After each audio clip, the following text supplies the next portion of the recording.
Hello, friends. It is Tuesday, December 10th at 7:31 p.m.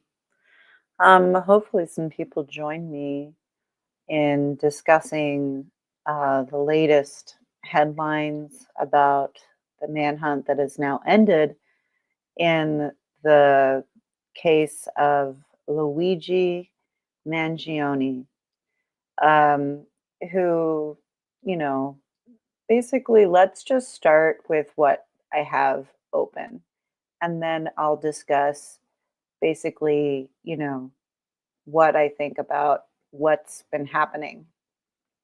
Before I even do that, though, let me just throw something for you to look at so that it's less boring. Hold on just a second here. All right, so Luigi Mangione. For some reason, I didn't record any of this. I didn't do anything live because I've been looking at this case for days. And I had a strange feeling that there were Philadelphia connections. And the reason I had that feeling was because I speculated that this person was familiar with the cities of the East Coast. Um, Very intimate details and knowledge of New York City would have to be in this person, or they would have to be knowledgeable of New York City to be able to create such an escape route. However, I don't understand how you could end up in Altoona, Pennsylvania, and not have already ditched your stuff unless you really wanted to get caught. And I do think that he really wanted to get caught. I think this is a guy who suffered a really bad back injury. If you look at his GitHub, basically you can see that the activity sort of ceased around 2021. Um, this is his GitHub right here. For those of you who don't know, I mean, it's kind of like a programmer Facebook, like they work together on projects and things like this. He taught and basically TA'd during the end of his career at Penn. Not career, but when he was going there. What's really creepy is that when I think about this guy and when he was going to Penn, it was the same time I was living right on Fraternity Row, and there's something like that. His face, like with the one picture where he's wearing the green jacket, he just looked so familiar. I was like, this something has to do with like Philadelphia, like that. There's no way this kid knows how to get so quickly out of New York City. The question remains, like, why wouldn't he just be he could have probably gotten into Canada in the time it took for them to find him, right? He could have ditched his stuff. Again, I think this is someone who it's sort of like we live in a comic book movie, a Batman movie, if you will. And this kid wants his day in the sun. He wants to talk about why he did this. That's why I think he left the um, water bottle and all of these things, this trail to find the police. And again, if we look at his X account here, where he has this banner image, you know, it's to me he's using symbolism. Okay, this Pokemon, which helpful other people on the internet, ID'd as a Pokemon who basically can thwart poison, and it's a mushroom. And supposedly he was into psychedelics, curing these things. So let me share this because I thought this was a pretty comprehensive thing found on Twitter. Who is Luigi Mangione? This is all I found. He is an avid reader with 295 books listed on Goodreads. Academically, he holds both a master's and a bachelor's degree in computer science from the University of Pennsylvania. Additionally, he gained recognition as the valedictorian at Gilman School in Baltimore, which is a very elite all boys private school. His family, he's very affluent. He is very affluent. His family comes from a lot of success in real estate. They had a nursing home network, it seemed that they were operating, where he had volunteered his time at some point. So we're looking at a very affluent person. And someone on ZeroHedge, when I was reading about this story a few days ago, had theorized that. And it's interesting to see that this person was correct. I mean, I was also guessing that based on the backpack, which seemed like a very expensive designer backpack that most middle class people wouldn't, you know, they probably just have like a JanSport or something. You know what I mean? This was like a very high end backpack. Um, and so he was the valedictorian at this Gilman school. His work includes contributions to machine learning and robotics. And at the same time, he was also right anti-technology, idolized Ted Kaczynski, which I have a little bit to say about that. I've done, he fits a very certain profile of like a Gen Z male.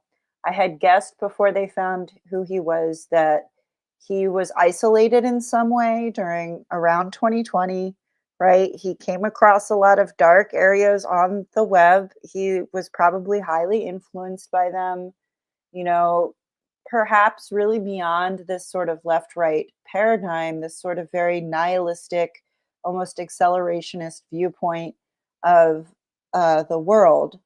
You know, very intelligent people get into these kinds of things, and it's interesting that he would idolize Ted Kaczynski. I think that paints a very specific portrait of people that might even have listened to this channel at some point, if you catch my drift. Okay, so super intelligent guy.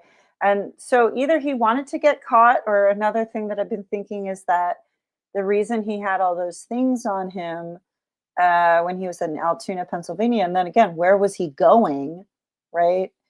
I guess he wasn't trying to get away, but um, you know, either he wanted to get caught or he was running on adrenaline. He's this 26 years old kid, right? Who's not making the best decisions, obviously, to shoot CEO and public in New York City. I mean, he, I think, really wants to talk. I think he's like a Joker. I think he probably really enjoyed the Joker film. This is a profile that I think is very specific, but also like very almost average ish Gen Z of higher intelligent male, let's say. Um,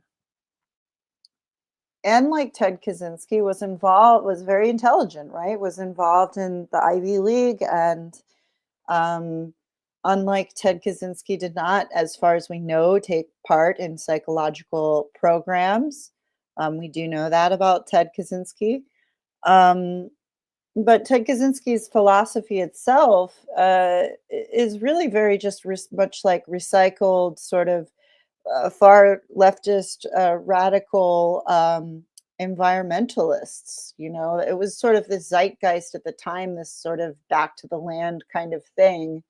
Um, and anyway, there are a lot of things that I could say, but one of the things concerning the Unabomber, at least, is that Ted Kaczynski was basically terrorizing people and bombing people because he wanted to get that manifesto published.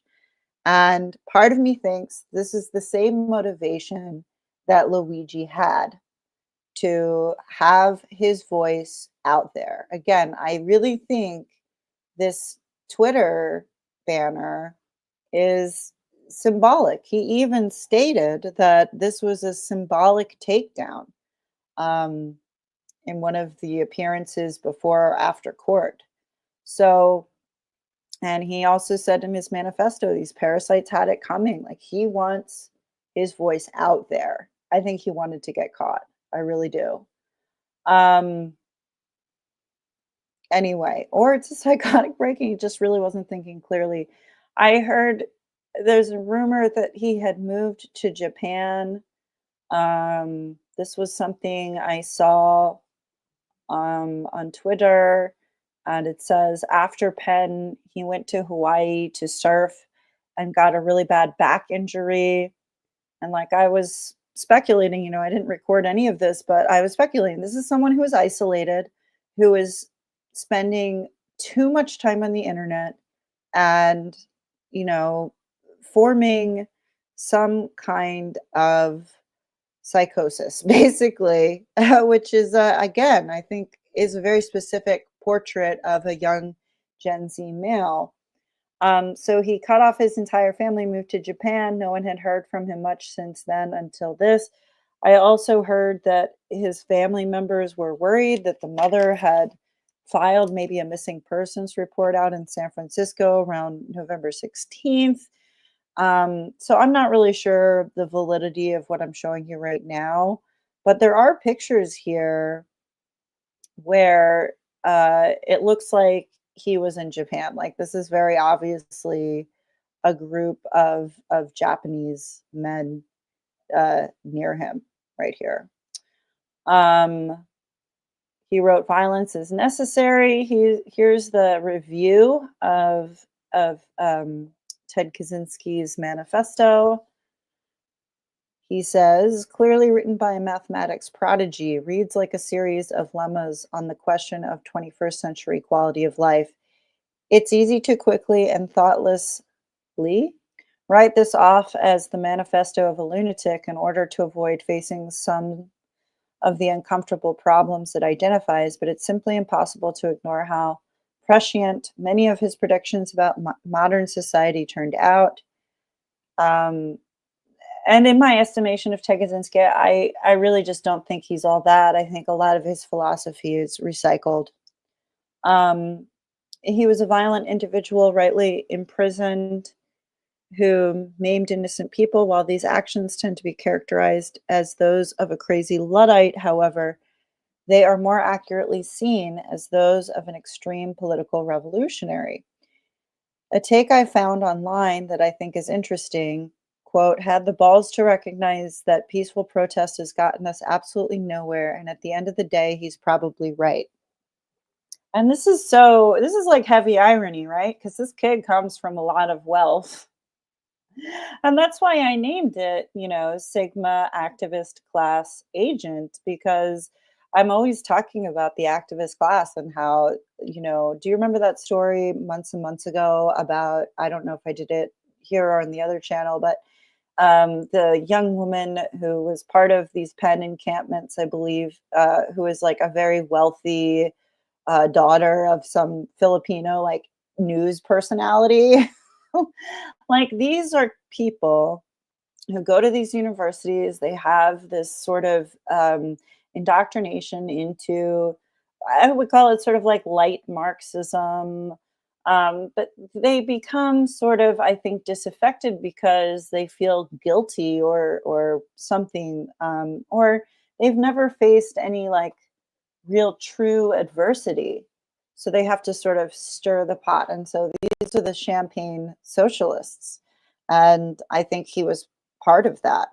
I think, he may have taken part in some of those encampments. Who knows? Like, he was definitely on Penn's campus when Thompson, when the transgender athlete was cheating in the swimming competition there. He was definitely there at the same time because he graduated in 2020, and that's when I was living up the street from Penn. Um, so that's another interesting thing that could have really made him think, some type of way. He definitely had what you would call like anti woke Twitter accounts that he followed, but he followed a variety of accounts. And I really don't think who you follow is, necessarily a reflection of what you think. Um, but anyway, there's that. And so he continues, when all other forms of communication fail, violence is necessary to survive. You may not like his methods, but to see things from his perspective is not terrorism. It's war and revolution. Fossil fuel companies actively suppress anything that stands in their way, and within a generation or two, it will begin costing human lives by greater and greater magnitudes until the Earth is just a flaming ball orbiting third from the sun. Peaceful protest is outright ignored. Economic protest isn't possible in the current system. So, how long until we recognize the violence against those who led us to such destruction is justified as self defense? These companies don't care about you or your kids or your grandkids. They have zero qualms about burning down the planet for a buck. Why should we have any qualms about burning them down to survive? We're animals just like everything else on this planet, except we've forgotten the law of the jungle and bend over for our overlords when any other animal would recognize the threat and fight to the death for their survival. Violence never solved anything is a statement uttered by cowards and predators. And I do want to point out that um, I I know that he didn't write this, right? He says this is a take I found online. So this is something that he found compelling. He didn't write it. However, he did commit a terrible act of violence, and people who are, drooling at the mouth for vigilante justice disturb me. I'm going to put it succinctly. Um, I wanted to share the video of him uh, saying, this is an insult to the American people's intelligence. Let's play that clip. Hold on, let me turn it up. Oh, let me share the tab too. Caught myself. All right, here we go.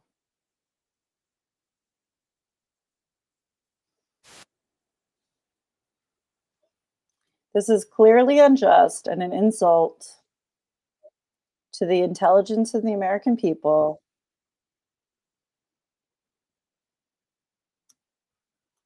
This is my lived experience. Lived experience.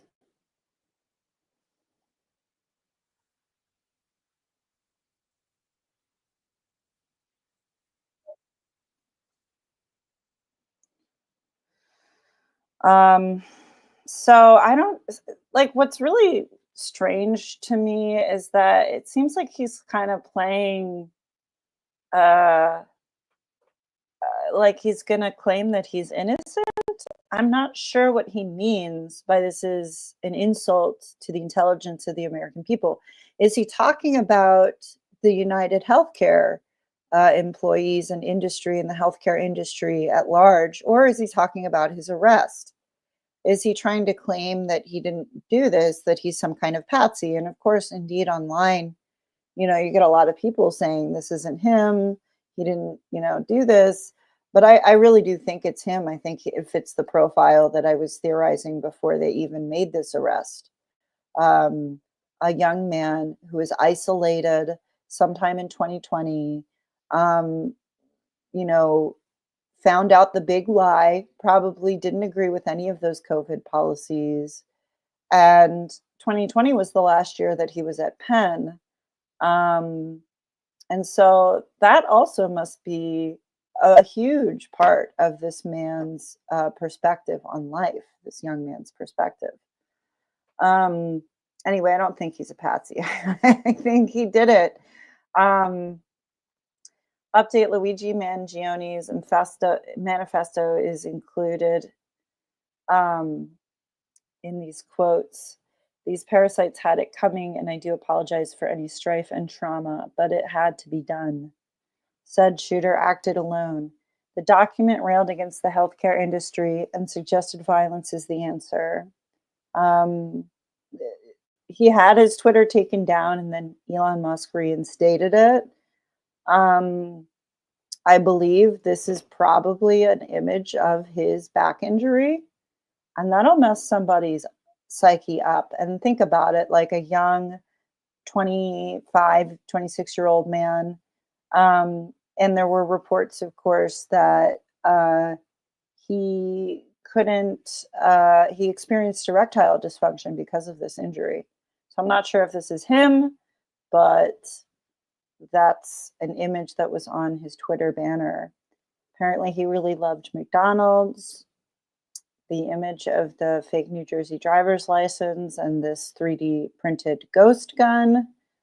Um, his cousin, which I find very interesting, and that's where it gets to like a really like, you could go to the MK Ultra level, right? Like where you're like, okay, was this kid programmed to kill, you know? I'll just, put it out there. I don't know, obviously. Um, and so it's strange though, isn't it? The whole story is very strange, leaving the monopoly money in the park. Again, I think this kid thinks he might be Joker. Um, so his cousin is a state delegate, very powerful family. Here's him in Japan. Um, here's him being a young man, pretty huge dick, um, PhD, his increasing following, um, an Instagram story. Uh, there was a really weird video that I linked to in my description box below about he had a YouTube account. I wish this screenshot would say how many people were following him, but yeah, I have that linked below. Hopefully, it doesn't get scrubbed. So here are the past 10 posts from his Instagram account where he just looks like a really privileged young man.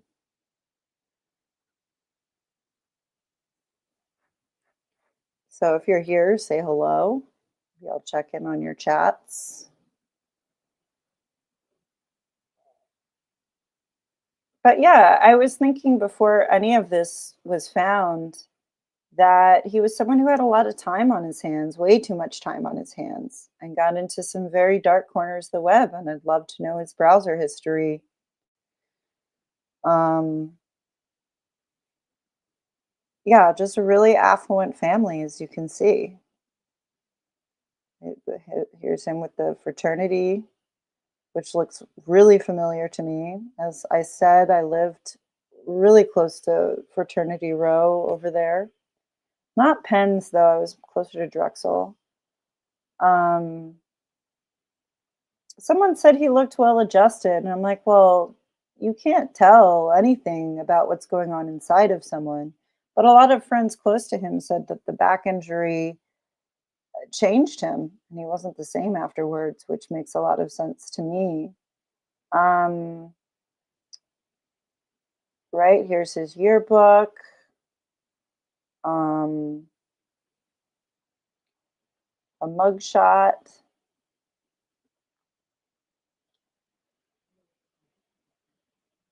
Let me see if you guys are here. No one is here? Oh, four people are here? Okay. Say hello if you're here. Um, yeah. So, I mean, I don't think he's Patsy. I think this guy is like totally real. I think he totally did it. Let's play part of his valedictorian speech.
Oh man, the audio's not working? I gotta look into that. I don't understand why it won't play the audio for my clips. Well, that's not you guys can look at this if you want. I'll just put it in here and you can look at it. Um, Sorry about that. I don't know what's going on with my video playback.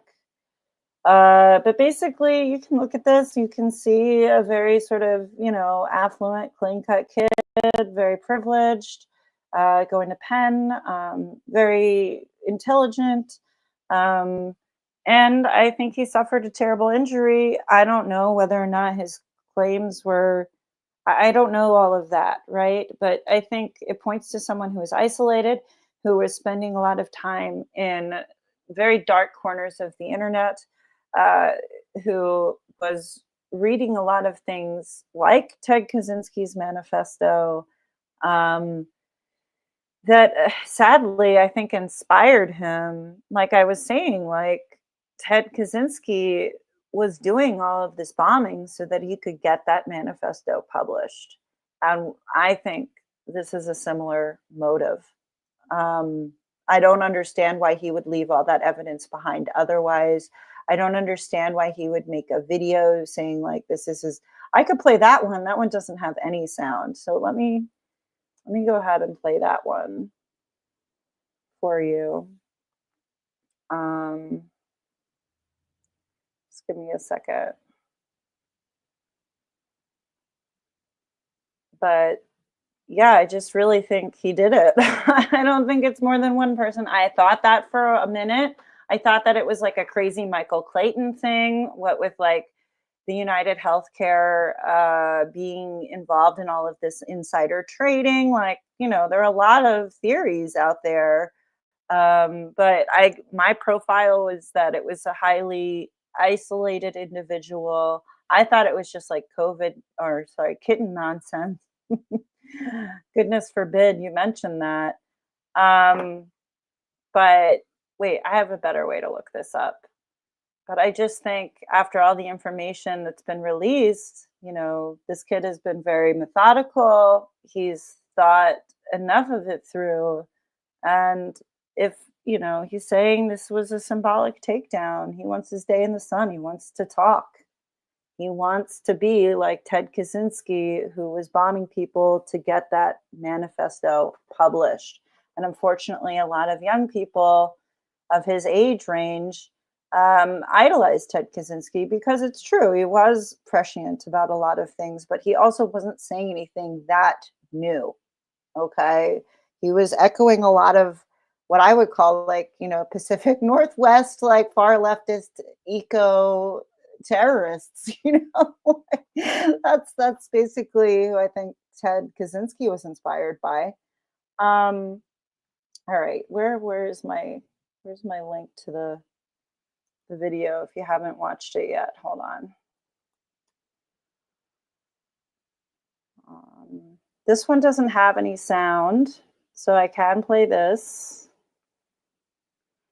So supposedly this was found on his YouTube channel before it was getting scrubbed. If you see this, I'm already under arrest. Right? So it's a countdown. Um,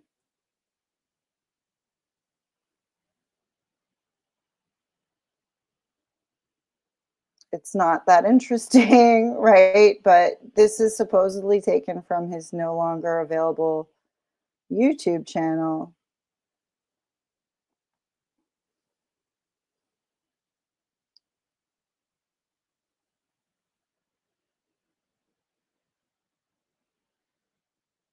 The truth soon.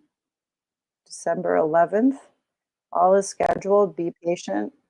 Okay, so that supposedly came from his YouTube channel. Um, he uh, Elon Musk says he's being framed. I didn't even know that. um, I don't think so. Uh, anyway, let's see. if there's anything. 7 years ago, I gave my high school senior speech on this topic. Today, I will be talking to you about the future, about topics ranging from conscious artificial intelligence to human immortality.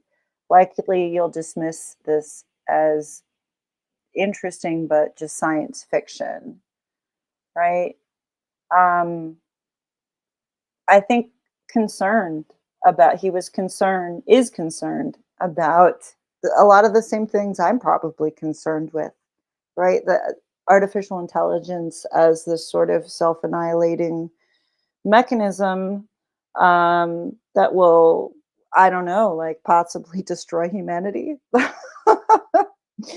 But, I'm not out here advocating for violence. And again, I called this the Sigma activist class agent because I think he's a champagne socialist. He went to Penn. I think, even though he was following like anti woke people, um, he still had some sort of bent, it looked like, against corporatism in America, which again is very heavily ironic and strange considering how rich his family is. But that's kind of these types of kids, right? The activist class. They have the time and the resources to dump into being activists. Um, this kid had enough time and resources to print a 3D ghost gun and shoot a CEO. And all the people who are drilling for violence and vigilanteism, again, they disturb me. And but I also think that that is integral to the identity of a radical, e- far left or right person. But again, I think this is sort of beyond this traditional left right paradigm. We're looking at a new kind of thing. This Gen Z male that spends too much time online that may or may not, not saying Luigi did, idolize. We know he did idolize Ted Kaczynski, but like other killers, like who is that? The one school shooter that they all love. I mean, you have the Columbine kids, but I can't remember, like Elliot Rogers or something like this.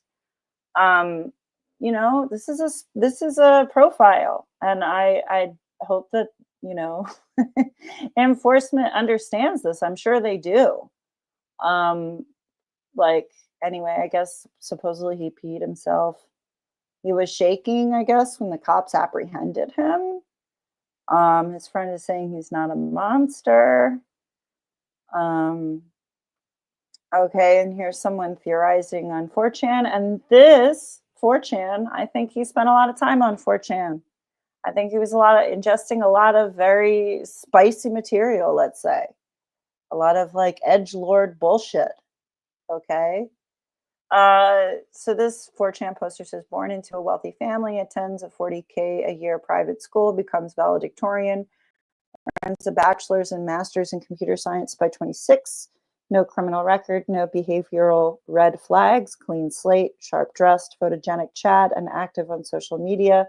Vacations abroad, posts polished photos, looks like he's thriving, lands internships and builds a resume that screams success, spends free time exploring AI, mushrooms, and self optimization trends.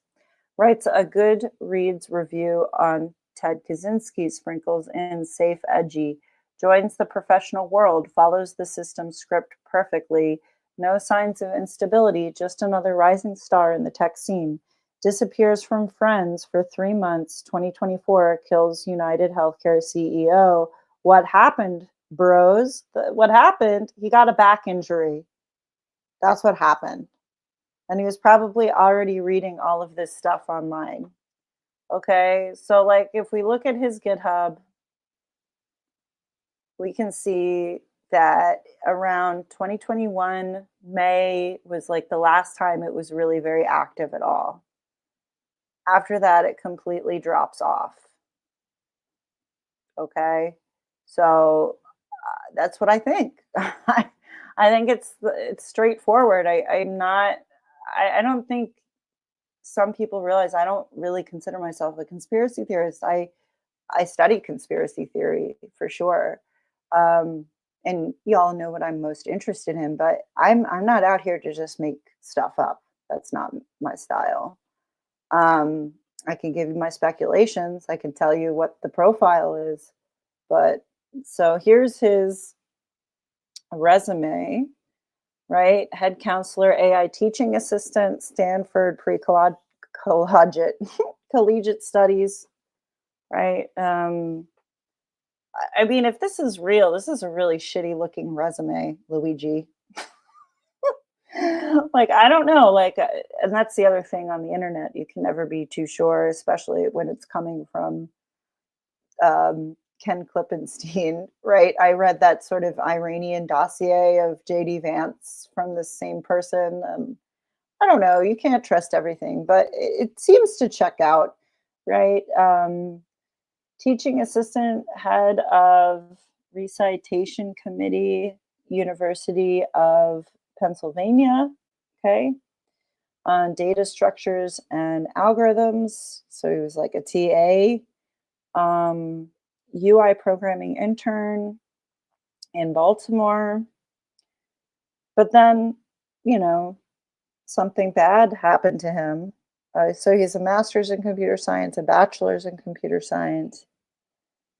And it was shortly after he graduated. And if it's true that he has erectile dysfunction from it, as the New York Post here reports, I mean, I don't know, but I don't think that fits my particular profile. I'm thinking of a young male who's into all of this stuff and is also very like anti pornography and anti FAP. Like that's the profile I would give this guy.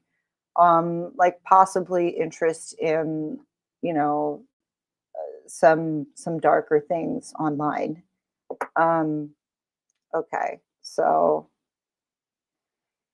here are some of the Twitter accounts he was following. Again, that's not indictment of any kind. This account, Gerwinder, who I've never heard of, says that he spoke to Mangione um, shortly, not shortly, I don't know when, but he spoke to him like before all of this happened about the gamification of society, which again is a topic that I am also interested in. And it makes you wonder if this kid was in Philadelphia, if you had any sort of understanding of who Alison McDowell is.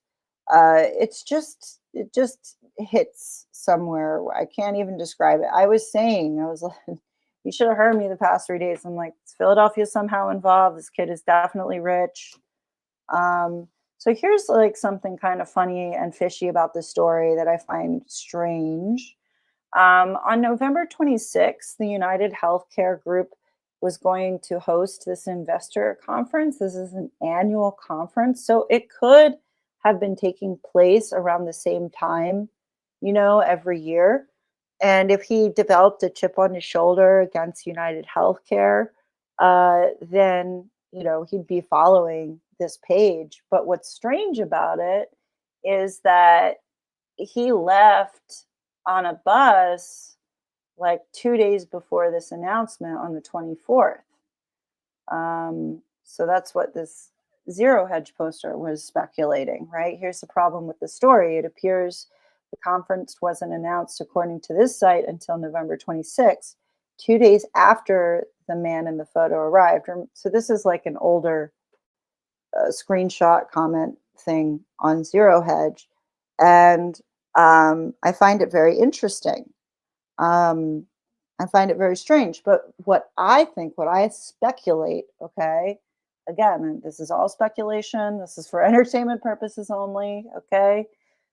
Um, what I would speculate is that if this kid was so good with computers, studied computer science, it's so possible that he could have hacked Brian Thompson or United Healthcare systems to know a little bit more about what was going to be going on in Brian Thompson's schedule.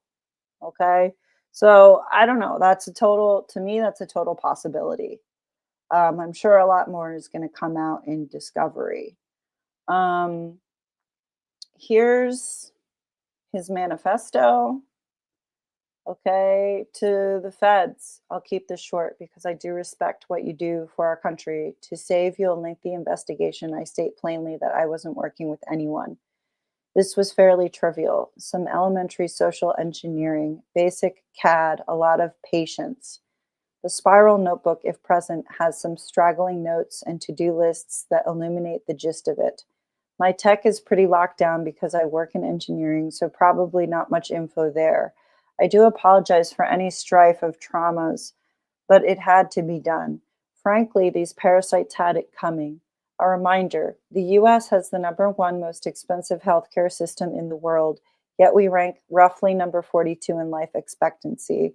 United is the indecipherable largest company in the US by market cap, behind only Google, Apple, and Walmart. It has grown and grown, but has our life expectancy? No, the reality is these indecipherable have simply gotten too powerful and they continue to abuse our country for immense profit because the American public has allowed them to get away with it. Obviously, the problem is more complex, but I do not have space, and frankly, I do not pretend to be the most qualified person to lay out the full argument. But many have illuminated the corruption and greed decades ago, and the problems simply remain. It is not an issue of awareness at this point, but clearly power games at play. Evidently, I'm the first to face it with such brutal honesty. Okay. And so I think his motivation was to get heard. That's what I think. I don't know if I have anything else to share. Um, I think I did share everything I have open. Here's him again with his fraternity. What really haunts me about this is that his face, even from that photo, here he is right here, even from that photo where he has the hood and he's smiling, he just looks so eerily familiar to me. I was like, that's like, I was like, he looks like some kid I would have taught at South Philly, you know? Very Italian looking. Um, yeah, so I don't know. Yeah, Elliot Rodger, they idolize him. Okay. We're facing a problem, my friends, of young men who have access to the internet that are terminally online, whose minds have been corrupted. Um, that's what I believe. I don't know if I have any other notes here. Someone said that he had posted this Lorax quote. I couldn't really find it, but it said, "Unless someone like you cares a whole awful lot, nothing is going to get better. It's not." Okay. So, I mean, I think he had feelings of superiority, being high Q, being from an affluent family. I mean, everyone who they interviewed said he was the nicest person in the world, right? Like it's so surprising. It's so shocking. And so what's happening now is we are dealing with a reality that's split into two levels at the very least. You have the material realm, right? The body, flesh realm that I'm sitting in a chair right now in my room, but I'm talking into the other realm, the internet that lies secretly behind every individual, and you have no idea what anyone is looking at in their spare time online. Um, Yeah, I I think I've covered everything that I wanted to. Let me just look at my notes that I wrote here. Again, the Pokemon is a can Pokemon that's found on his banner. Let me just throw that up there. This Pokemon can take away poison. Okay, that's its special power. It's also a mushroom. Like I think he didn't I don't know, okay, I don't know, I'm speculating, right? All this is speculation for entertainment purposes, but if he was terminally online, he obviously read about QAnon at some point. I'm not saying he believed in any of that, but I'm saying here he's sort of taking on that idea that symbolism is very important, and that's why he's using this Pokemon character. There was also another link I posted that's that I was trying to find something else and I just sort of stumbled upon it. It's this MSN link. Let me share that one because this is wild stuff that I couldn't have made up on my own. um, Luigi Mangione's eerie 286 connection explored. Pokemon, Bible verse, and denial code hint at twisted motive. This is wild. Internet detectives believe that a series of clues may have been left by the suspect arrested in relation to the murder of United Healthcare CEO Brian Thompson. Luigi Mangione was apprehended at a McDonald's in Altoona, Pennsylvania. Again, why the hell was he in Altoona? Where was he going? On Monday, and Manhattan prosecutors have since filed for murder, among other charges, after he appeared in court. Although most of his social media accounts where he chillingly stated violence is necessary to survive have been deactivated, online users are still attempting to glean insight into a potential motive. As of Monday evening, the only active profile belonging to him is his X account because Elon Musk reinstated it. This account features a banner photo of himself, an X-ray spine with screws, and a Pokemon. Delving deeper, some amateur sleuths have noted that the featured Pokemon is Breloom, which has the Pokédex number of 286. While it could simply be Mangione's favorite character, some detectives have highlighted that the number 286 is connected to many aspects of this case. Mangione has exactly 286 posts on his X account and was discovered in a McDonald's in Altoona, which is precisely 286 miles away from the Thompson murder scene outside the Hilton Hotel in Midtown Manhattan. Are we living in a matrix? I don't know what this is. I can't sometimes.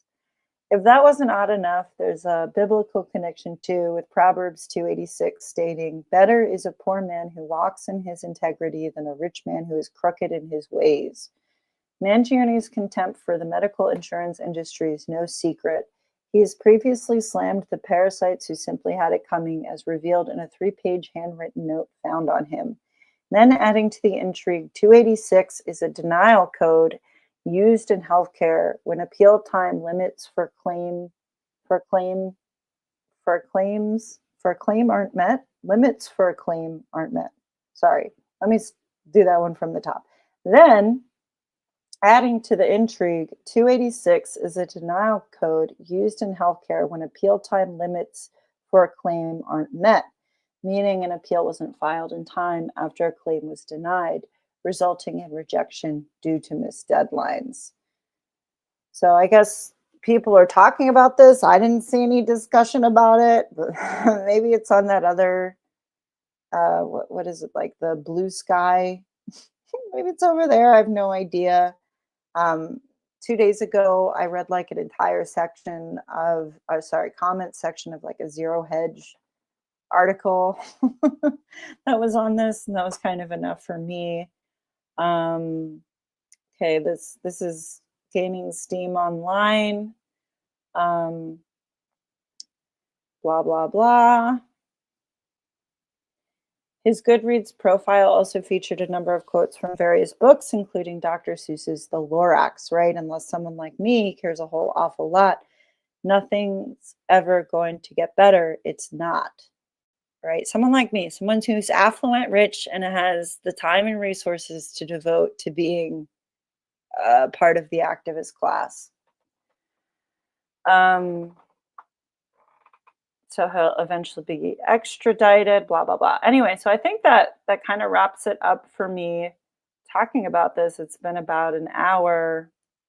You guys aren't super active, but hopefully you are listening and this will be here on catch up. And maybe you're just afraid to disagree with me. Maybe you're just thinking like, this guy is totally a patsy, or there's more than one. I mean, one of my theories was basically that it was a cell of like radical Antifa people. That's why the pictures look weird. Like they look like similar people, but not quite. but I'm thinking it's more like a camera angle situation. And in one of those images, he's wearing all of the jackets that are in the two different images. If you were to put them all together, he'd be wearing it. I have that. Let me show it to you. Because it looked like at the beginning of this story that he was wearing like two different jackets and perhaps they were like two different people. But here you can clearly see that his layering game is on fleek. Right, here's the green jacket under the black jacket, which is again like a very sort of rich kid move, I think, stylistically. Um, so yeah, I think that's gonna do it for me. Uh, hopefully you enjoyed my theories. Um, I think this is going to be an interesting case to watch unfold. And I personally can't get enough of it. And I think, you know, there are definitely a few possibilities, but I think for now, I think I'll just go with the most obvious, that this kid actually did this, that um, it's not some kind of farce, and that his motivation was that he wants his day in the sun. He wants people to listen to him because if anything, Gen Z is an incredibly narcissistic generation. Um, they've said that about previous generations, but I think this is the first generation to really grow up trapped in the screen with on-demand pornography and everything there at your fingertips without having to work very hard. A very entitled generation. The same generation that says that transgenderism is like a legit thing. Okay. Um, yeah, those are my thoughts. Not a very active chat. Only 4 people here. Even though I did this in advance, I announced it in advance. But hey, I hope you enjoyed that. You've been listening to Dystopian Deep Dives. Please like, share, and subscribe. And, watch this space. I might be talking about this guy again in the future because I feel like a very eerie connection. Like, I wish you had been in my living room because I called a lot of what was going on. You know, the United Healthcare had announced the meeting on 11/26 after he may have left for New York City, but I actually doubt that he got on in Atlanta. I theorized that if that bus route stops in Philadelphia, that he got on there. Um, he'd also been missing, according to other reports, and had sort of cut his friends and family out um, for like months. So we could also be looking at, and this is very sad, some kind of psychotic episode. It would be about the right time in someone's life to have such a break. Um, if that isn't the case, he's certainly, I think, divorced from reality through uh, proximity to the internet, okay, as we all are. So, I guess with that being said, go touch some grass. I do not, and I will never advocate for violence. Um, I just think this is a very interesting story, and it has all the elements of things that I'm interested in. And I do wonder if this guy was familiar with accelerationism. I do wonder if he was familiar with the work of Nick Land and the Dark Enlightenment and things like this. Um, so watch the space. Maybe more thoughts on him in the future. Be well, be safe, take care, and I'll catch you on the flip side.